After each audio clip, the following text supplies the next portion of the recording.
So I'm Lorna Sass, and I'm so excited because here I am in the Marble Cemetery at a gathering of, they don't call themselves foragers, they call themselves wild gatherers. Wildcraft gatherers. Wildcraft gatherers. And I'm running into Peter Hoffman, who's a dear old colleague, friend, a chef at the wonderful Savoy restaurant in Back 40. And I said, Peter, let's do a clip and tell us what's on your mind these days. So Peter, what's on your mind these days? Well, Talk to us. I'm thinking a lot about the oil spill in the Gulf, and I'm really sick about it in that it's going to continue for months and months. We have no idea. Nobody wants to tell us really how much is being spilled, and nobody's being held accountable. And nobody's being held accountable. And what it really brings into focus is our addiction, our need for oil, and all the politics that come with that, whether that's about needing to control the Middle East, and so a defense policy and a war economy that is not going towards building social infrastructure here, or about even closer to home what we eat and what are the food choices that are being made that are either oil-based or non-oil-based. And I, of course, you may know, I ride my bicycle around New York City a lot. That's an important thing for me to say. Do I need to be using a gas-powered engine to travel? And what opportunity we have in this great city, and really across the nation, to say how can we reduce our energy consumption on that level. And then, you've been walking your talk for years, Peter. I know you're one of the very early, if not original, members of the Chefs Collaborative. I am. And that's an organization of chefs. You want to just tell us for a minute about that? Sure. Chefs Collaborative is a nationwide organization that's really trying to spread the word of a sustainable, seasonal, delicious food supply to chefs and restaurateurs and folks around the nation. And we've been talking about that and teaching our own community and teaching people about it since '93.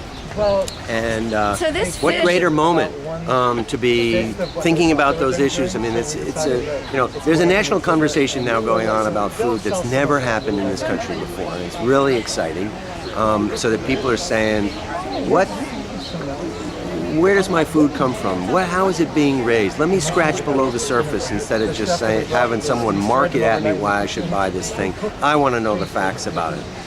So, a petroleum-based agriculture is completely unsustainable. We are destroying the planet at the same time that we're so proud of having cheap food. And the cheap food doesn't even taste very good. And it doesn't taste good. And so that you come to an event like this, you go to a farmer's market where people are growing for taste instead of for profit or for high productivity, and you go, I get it. This is important, and so we see even more how critical it is to make the leap to spend our dollars this way. Even though you could say it costs more money. It costs more money today in this wallet, but ultimately it's cheaper because we're sustaining the planet. We're not going to have cancer later on, maybe, because what we put inside our bodies is healthier for us than something else. And it is about helping to shift the economy through how we spend our dollars to having food production that's good for us and good for the planet. So I hear two things. I hear you first saying there's a kind of a hopeful quality in people really understanding more about what's going on. And there's a despairing quality about the oil spill and incidents like that, which... It's an even more important wake-up moment in this spill to me. I mean, is that it's devastating. And they don't even want us to know how devastating it is. I mean, it's just like they're keeping the truth from us about what's going on. And in fact, how bad do you think it is? How far? I don't know. We don't even know yet. If there's the loop current and it's going to come up the East Coast, I mean, it's just like, here's the thing: the planet is one planet. Right. Everything's connected.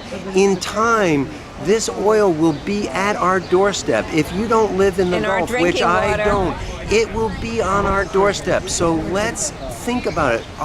Do we really need to do it in this way? Do we need to drive that big a car? Do we need to have the lights on all the time? It's staggering. It's staggering. How do you keep your spirits up?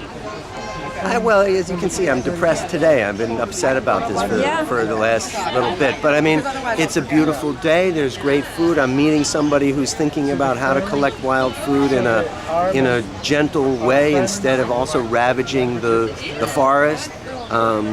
Making the distinction between foraging and wildcraft collecting, and that's educational for me. There's all kinds of people who are thinking about the same thing. So, you know, we have to keep pushing forward and keep spreading the word and hold our government and private corporations accountable. There is a social good that is good for all of us. And we need to hold people to a standard. Thank you, Peter Hoffman. This is a major treat for me to run into you today, and no surprise to run into you here at this wild event. Yeah, great.